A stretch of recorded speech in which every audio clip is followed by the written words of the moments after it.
Au risque de s'entendre, Véronique Zana. Stop, ça y est, j'arrête de penser, je vais courir, je vais marcher. Stop, allez, j'arrête de me presser, je vais courir, je vais marcher, je vais sourire. Stop, ça y est, j'arrête de penser, je vais courir, je vais marcher. Stop, allez, j'arrête de me presser, je vais courir, je vais marcher, je vais sourire, je vais me relever. Bonjour, vous êtes bien sur Radio Judaïka dans l'émission Au risque de s'entendre. Je suis Véronique Zana, psychanalyste, et je reçois aujourd'hui Nima Sarkeshik qui vient partager un petit moment avec nous. Bonjour Nima. Bonjour Véronique. Alors vous êtes pianiste, artiste franco-iranien, précision intéressante. Et donc j'attaque avec cette petite phrase familière. Comment ça s'est passé pour vous, ce risque d'être vous-même ? Qu'est-ce que ça a pris comme tonalité ? Comment ça s'est déroulé ? Racontez-nous. Par le hasard des circonstances de la vie, je pense qu'on en est tous un petit peu là. Je n'ai pas le sentiment d'être une exception sur cette quête de moi-même. Alors le risque, finalement, ça s'est matérialisé comment ? Le risque d'avancer vers une forme d'authenticité, je dirais qu'avant que ça devienne un risque, ça a été quelque chose de tout à fait inattendu. La rencontre avec soi-même, je pense, ne découle pas forcément de quelque chose de volontaire. En tout cas, dans la vie qui a été la mienne, je crois que les turbulences y ont été pour beaucoup. L'inconfort, la dichotomie entre l'agréable et le désagréable, c'est peut-être la seule référence que je considère comme étant, comme étant le guide principal sur les chemins de la vie. Et je crois que dans mon univers personnel, dans mon parcours de l'enfance, il y a un certain nombre d'éléments qui ont contribué à me faire chercher la voie de la joie. Alors la voix, oui, c'est intéressant, ce mot qui peut s'entendre de plusieurs manières. Est-ce que cette voix de la joie, est-ce que c'est déjà le prémisse de la musique ? Et comment ça s'est rencontré, cette musique, avec vous ? De façon tout à fait aussi fortuite, en ce sens que j'ai eu un père qui était mélomane, qui a appris le violon en Iran, tout seul, avec un maître qu'il voyait de temps en temps. Et il a entretenu, si vous voulez, l'habitude que la musique en société pouvait être un billet de partage et à plus large titre de liant. Oui. Je ne sais pas si c'était vraisemblablement pas vécu consciemment, mais plus tard, par la suite, me sont revenues des images habitées par cette réalité, par cette énergie consciemment vécue, de mon père qui sort son violon dans un espace social délimité par le cercle de l'amitié. Et sortir son violon et jouer à même le sol, avec nous tous assis sur le sol. Et à ce moment-là, ça a été à représenter, par exemple, ce moment-là, cette image résiduelle qui m'est restée de cette enfance-là, me conforte dans la sensation de relier les gens par la musique. Relier les gens par une émotion, un stimulus artistique que chacun va vivre à sa façon. Donc accueillir le son de l'instrument à sa manière et le laisser évidemment mettre en fréquence de résonance les cordes qui caractérisent notre identité profonde. Je pense qu'à ce moment-là, l'émotion musicale ne triche pas. Alors là, c'est un symbole quand même très fort, même le sol. On sent un ancrage. Donc vous parlez de votre père qui joue du violon. Vous, c'est plutôt le piano. Vous vous êtes essayé au violon ou ça a été directement le piano ? Ça a été directement le piano. Encore une fois, mon père m'avait offert jadis une petite cassette de piano. J'avais aussi un petit lecteur de cassettes. J'avais aussi un bon tant-pis. Ces pianos jouets orgue qui marchaient. Je crois qu'on se reconnaît tous dans ces petits mots-là. 4 énormes piles qui étaient évidemment à sec en l'espace de 10 minutes. Et je me souviens que je m'amusais beaucoup à écouter cette cassette et à imaginer que c'est moi qui jouais. Alors, est-ce qu'il y a une part égotique qui intervient dans ce processus ? Probablement. Est-ce qu'on parle véritablement d'ego ? Je ne pense pas que ce soit l'orgueil des prétentions qui interviennent là-dedans. Celle qui consiste à être écouté. Oui, alors être écouté, donner de la voix, on est toujours cohérent là. Alors, cette liberté, ce risque, parce que donc vous avez toujours baigné dans la musique classique, je suppose. Qu'est-ce qui fait Qu'est-ce qui peut faire qu'on prend un risque et sortir du cadre ? La prise de conscience que l'on n'est pas à son endroit. Alors expliquez-nous ça. Qu'est-ce que dans la musique, dans le classique, ne pas être à son endroit pourrait vouloir dire, et finalement votre endroit, vous l'avez porté où ? Je pense que le mot le plus, je dirais, significatif, si d'aventure il s'agissait de définir un lieu, c'est ailleurs. Oui. À savoir que l'on ne sait pas tellement où l'on va. Et c'est précisément la raison pour laquelle ça vaudrait le coup d'y aller en souriant. Ça, c'est Nicolas Bouivier qui dit ça dans son délicieux usage du monde, où le voyage devient une quête vers un ailleurs que l'on ne connaît pas encore. Lorsque l'on tente de surmonter un état de grande détresse, le réflexe pour se rassurer pourrait devenir en tout cas c'était le mien, et je l'ai constaté par le hasard de ma vie aussi il n'y a pas très longtemps, le réflexe de l'humain peut-être serait de s'accrocher à un référentiel connu, par voie de conséquence, un référentiel déjà vu, donc du passé.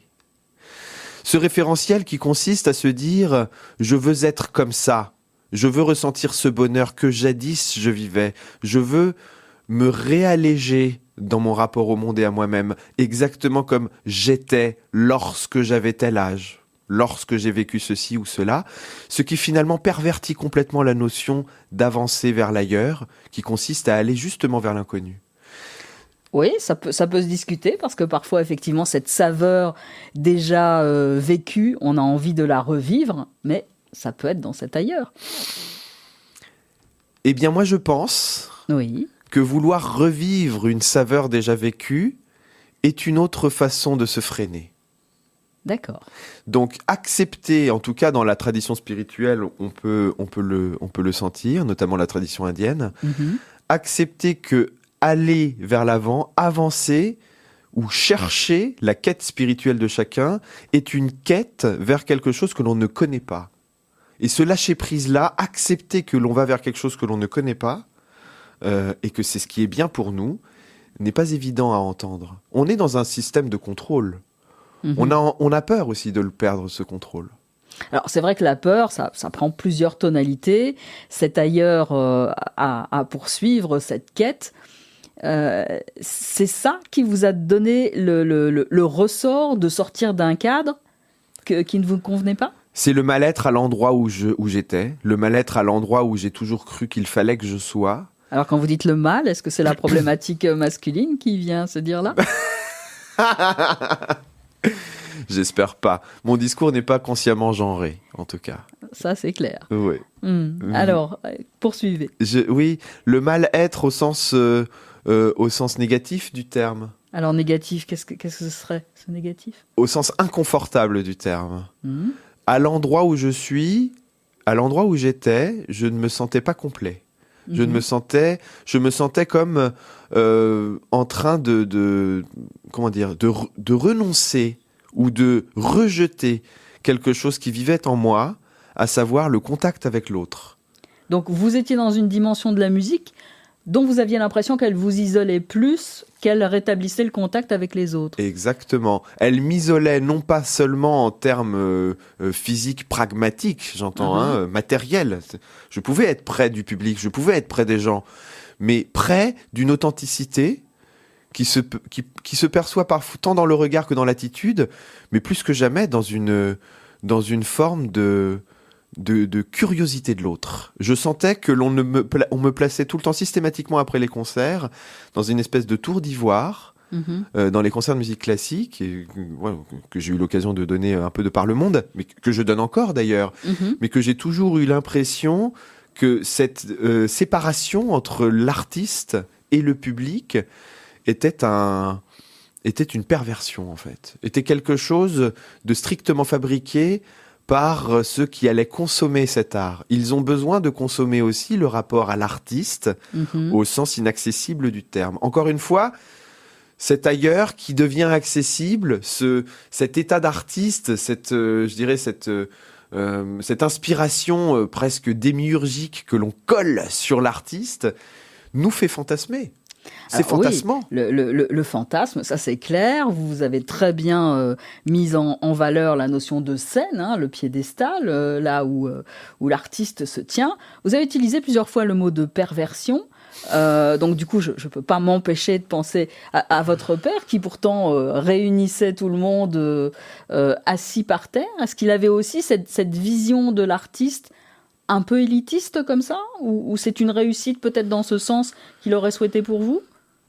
Je pense que mon père a cela de particulier qu'il n'a jamais vraiment parlé à cœur ouvert de ce qu'il est.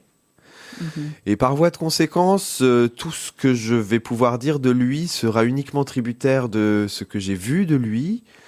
Et je pense que je n'ai pas encore lu véritablement ce qu'il ressent sincèrement et authentiquement vis-à-vis de la musique. Ce que je peux concevoir aujourd'hui, c'est qu'il n'est pas sans fierté lorsqu'il parle de ses enfants. Parce que mon grand frère aussi est musicien. Et lorsqu'il retourne en Iran notamment, il n'est pas rare que je reçoive des messages de ma famille iranienne que j'ai jamais vus et qui me félicitent suite à ce que mon père a pu colporter. Donc il transporte avec lui un baluchon d'orgueil. Comme nous tous, je pense. Oui, absolument, c'est sans jugement, dont il a hérité du devenir de ses enfants, dont il ne s'est pas occupé. C'est ce qui est quand même intéressant. Voilà un retour intéressant, effectivement, on l'a entendu. Donc là, on navigue également entre deux pays, puisque franco-iranien. On a navigué entre deux lieux de musique aussi, et on a la musique de manière éthérée, et vous revenez régulièrement au corps. Alors finalement, le lien entre la musique et le corps, comment vous pourriez en dire deux mots? Le corps étant le seul intermédiaire entre ce que d'aucuns pourraient appeler l'esprit, l'âme ou la personnalité, ce que l'on perçoit du monde, est directement tributaire du corps. Donc le rapport que l'on a au monde ne peut passer que par lui. Par voie de conséquence, l'expression artistique devient corporelle lorsqu'il s'agit de l'ancrer sur le réel. Si je veux passer de l'inspiration à la formalisation concrète, à la choséification de la musique, de l'art en général, le geste devient le seul biais par lequel on peut exprimer cet art. Si on enlève un piano de la scène pendant que le pianiste joue, le pianiste continuera de bouger son corps devant un clavier invisible. Il s'agit donc d'une chorégraphie. La partition est une chorégraphie écrite. Il en va ainsi de la danse, mais il en va aussi de la peinture. Si on enlève la toile et le pinceau, ça devient juste un geste. Absolument. En fonction on est du dans geste, le temps d'avant. Absolument. En fonction du geste que l'on va créer, va s'inscrire sur la toile une énergie spécifique. En fonction du geste que l'on va déployer au clavier, un son particulier va aussi émerger du piano. On parle beaucoup de poids du corps, on parle beaucoup de répartition des énergies musculaires, on parle beaucoup de centre de gravité. Comment est-ce qu'on prend conscience que le bas du dos, mais aussi les pieds, lorsqu'ils sont bien ancrés dans le sol, délient les doigts. Donc, à un certain degré de connaissance de son propre corps, on peut concevoir que la relation à lui devient absolument indispensable pour pouvoir parfaire et affiner le sens de ce que l'on veut faire passer comme message. Ainsi en va-t-il aussi des mots, ainsi en va-t-il du son de sa voix et de toute la chorégraphie du visage lorsqu'on est habité par une émotion. D'où pour moi l'aliénation terrible qu'a pu constituer le port du masque. Parce qu'on était inévitablement caché de la chorégraphie du visage, qui est pourtant tellement expressive. Effectivement, donc là on entend l'importance du corps, on entend aussi vos sources d'étonnement, et vous nous avez apporté un morceau de musique qui est venu vous interroger sur un son complètement nouveau. Donc on va partager ça avec nos auditeurs, et puis on en reparle après.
Voilà un voyage très étonnant avec et une musique et une voix qui va dans des tonalités incroyables. Comment vous l'avez rencontrée, cette musique-là ? J'étais chez un ami du côté de Vaison-la-Romaine, à Sainte-Jalle, très précisément, un ami directeur d'école de musique dans le coin, de Buis-les-Baronnies. Et j'y ai passé quelques temps. Et là, en fait, il m'a fait écouter cette musique. On s'écoute beaucoup de musique. Et c'est un ami à lui, ce chanteur qui est chinois, qui joue de la musique mongole et qui chante et qui va chercher dans ses sonorités les plus graves que j'ai jamais eu l'occasion d'entendre. C'est-à-dire que sortir un tel son avec une telle force, c'est-à-dire que c'est pas murmuré. On n'est pas en train de chercher un son comme ça avec sa voix. Il déploie complètement toute la puissance de ses cordes vocales. En fait, c'est un voyage dans les parties de son corps. Absolument. Et on dirait une méditation. On dirait il crée quelque chose d'extrêmement profond au sens imagé du terme, mais aussi au sens premier du terme. Il y a une profondeur qui met en fréquence de résonance les parties les plus denses de son corps, le ventre notamment. Et à entendre, si on écoute ça avec des enceintes très fortes, le volume très haut, on a le corps qui vibre tout entier. C'est quelque chose de tellurique, j'ai l'impression. Absolument, c'est vraiment le mot parfait. Ouais. Alors c'est aussi un très beau socle pour rebondir sur le sujet que vous aviez envie de déployer, qui est la musique, un langage comme un autre, et surtout un lien sans hiérarchie. Ça, je trouve que c'est assez intéressant de combiner ces mots dans un domaine artistique. Et je dois quand même dire à nos auditeurs qui ne vous connaissent peut-être pas tout à fait que votre spécialité, si on peut dire ça comme ça, c'est de prendre votre piano, de l'amener dans un lieu complètement autre et de vous donner quelques mois pour rassembler des artistes. Et vous avez fait des combinaisons de piano et de street art avec des événementiels pas possibles. Alors voilà, maintenant que j'ai balancé un petit peu tout ça, et par rapport au sujet, allez-y. Oui, en vérité, le lien sans hiérarchie réside entre les arts. Donc c'est pas la musique qui Je pense que là, il faut surtout mémoriser ce mot qui vient rythmer notre interview. Oui, absolument. La musique n'a pas plus valeur à relier les mondes que n'importe quel autre art. On s'appuie davantage dans ce projet, je m'appuie davantage sur l'idée que l'art est un langage. Donc l'art est un idiome, l'art est une langue. Ouais. Par voie de conséquence, qui a vocation à communiquer quelque chose à l'autre, beaucoup plus qu'à soi-même. Qui veut faire passer un message à l'autre met la forme, prend en considération peut-être la capacité d'écoute de l'autre, peut-être essaye de... Si jamais celui qui s'exprime veut absolument se faire comprendre, évidemment. Oui, parce que tout langage a des codes. Absolument. Donc on pourrait très bien parler en russe en face de quelqu'un qui ne parle pas un traître mot de russe, et lui parle français, le russe ne parle pas français, donc on peut avoir un échange comme celui-là, avec le bonheur et la joie de pouvoir se dire ce que l'on veut, en confiance, en dépit du fait qu'on ne se comprend pas. Parce qu'il y a d'autres choses qui passent dans l'intonation de la voix, dans la gestuelle qui accompagne les mots.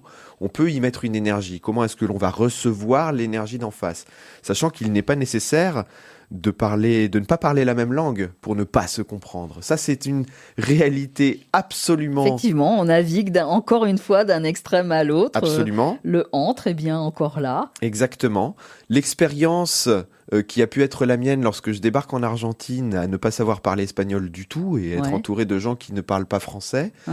J'étais à Tucumán, au nord de l'Argentine, dans un endroit effectivement où le tourisme n'a pas forcément pignon sur rue, si vous voulez, donc il ne s'adapte pas forcément non plus en termes de langage. J'ai rencontré une partie de moi-même dont j'ignorais jusqu'alors, non pas l'existence, mais dont je refusais absolument d'être en contact, avec lequel je refusais d'être en contact. Celui qui consiste à affronter la crainte de ne pas être compris. La crainte de ne pas être compris, tant par des mécanismes égotiques que par des mécanismes aussi de menace. Ne pas être compris est menaçant. Ne pas être compris est vulnérabilisant. Donc, quelque part, malgré votre regard, votre quête d'ailleurs, votre musique et ce que vous amenez de vous, il existe encore chez vous cette appréhension, cette peur de ne pas être compris. Je ne sais pas si elle est actuelle, mais...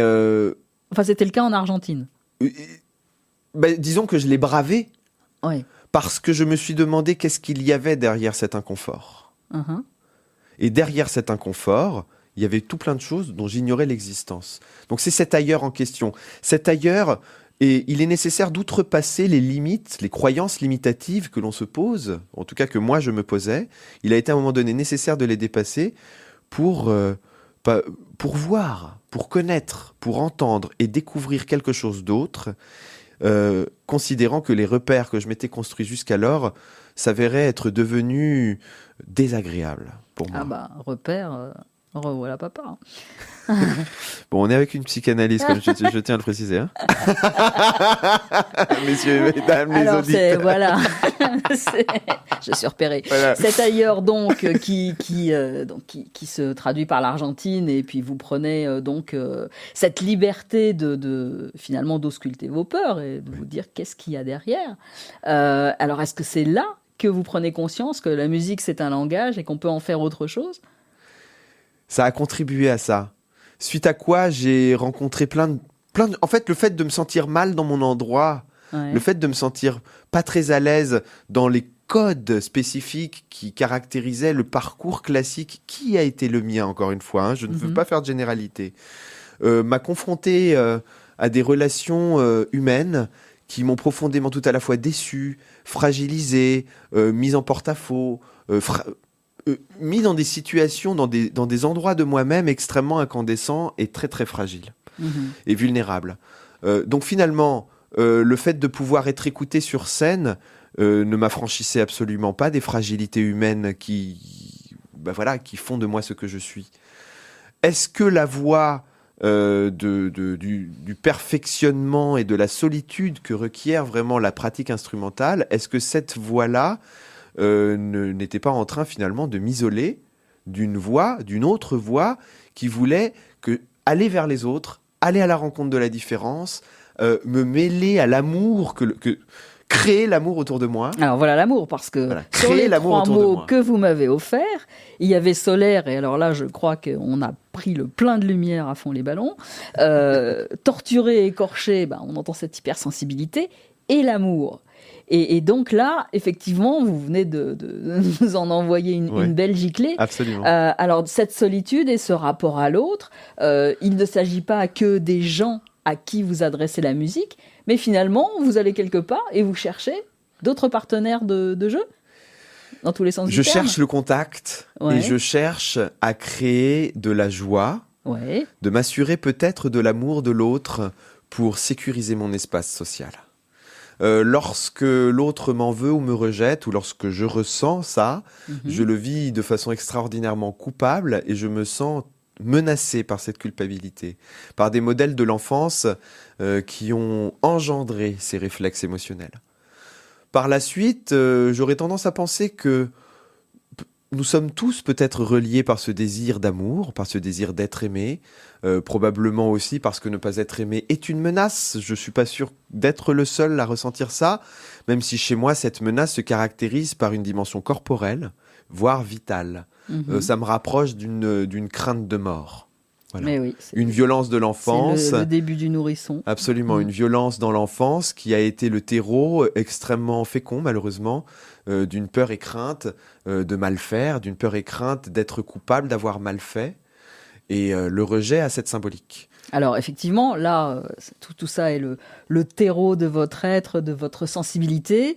Et donc, de cette solitude de l'artiste sur scène, vous aimez la différence, vous aimez les défis, et vous allez chercher des artistes, pas forcément dans le même sérail que vous, pour tisser quelque chose au niveau de la musique. Alors comment vous faites ? Eh bien, en vérité, je pense que je laisse se déployer tout simplement ce que je suis. Et les rencontres se passent comment ? Elles se font. C'est-à-dire qu'elles peuvent se faire dans un coin de rue, elles peuvent se faire dans un lieu culturel où je vais aller écouter un concert, elles peuvent se faire dans un immeuble, elles peuvent se faire... Oui, je crois que vous aviez une anecdote comme ça, vous aviez écouté un personnage en concert et à la fin du concert, vous êtes allé le voir pour lui dire si on faisait un truc ? Voilà, c'est-à-dire que j'ai écouté un rappeur, c'était du côté de Vaison-la-Romaine, qui à un moment donné a dû meubler le temps nécessaire de réparer son ampli. Donc il y avait un silence qui s'est posé. Il a pris son micro et pour faire patienter les gens, il s'est mis à improviser des textes sur ce qui était en train de se passer sur l'instant, avec un accent en plus vraiment des quartiers. Un slam ?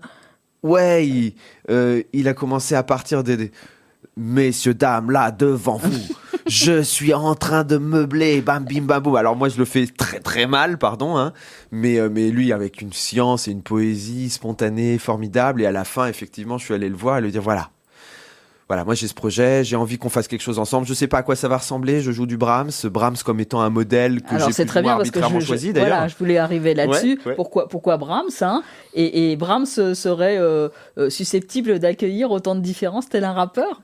En vrai, la rencontre brahmsienne a été d'abord corporelle, encore une fois, en ce sens que mon corps, j'ai senti dans le corps cette fois que cette musique-là me parlait. Voilà.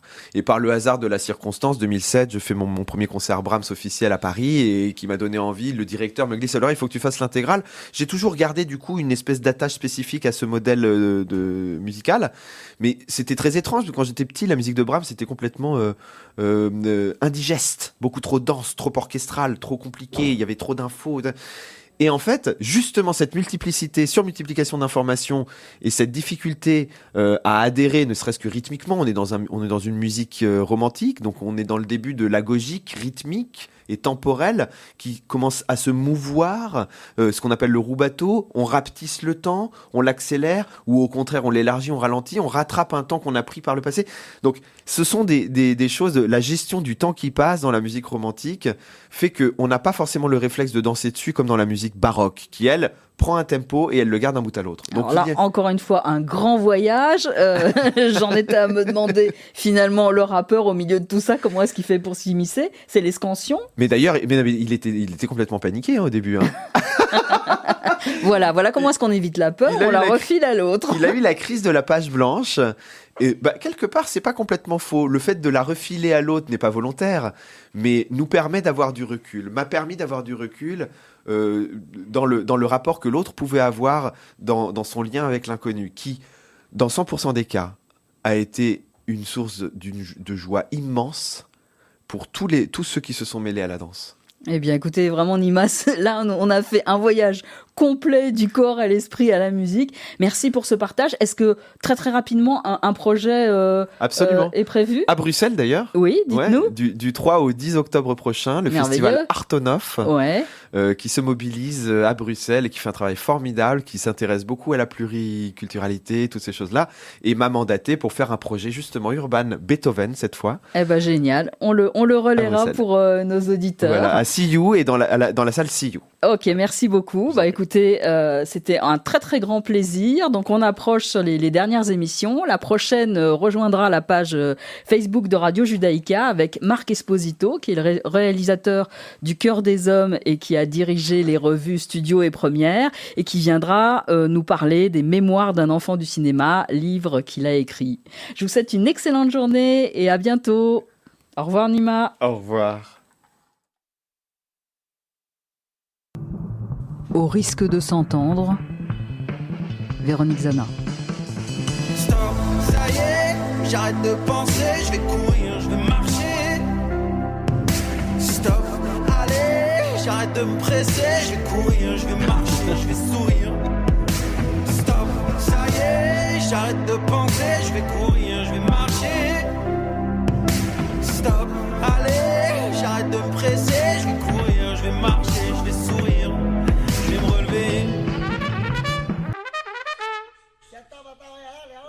Dale, que sigue lo mismo, dale, vamos a seguir. Vamos, ataca, Chicho, vamos.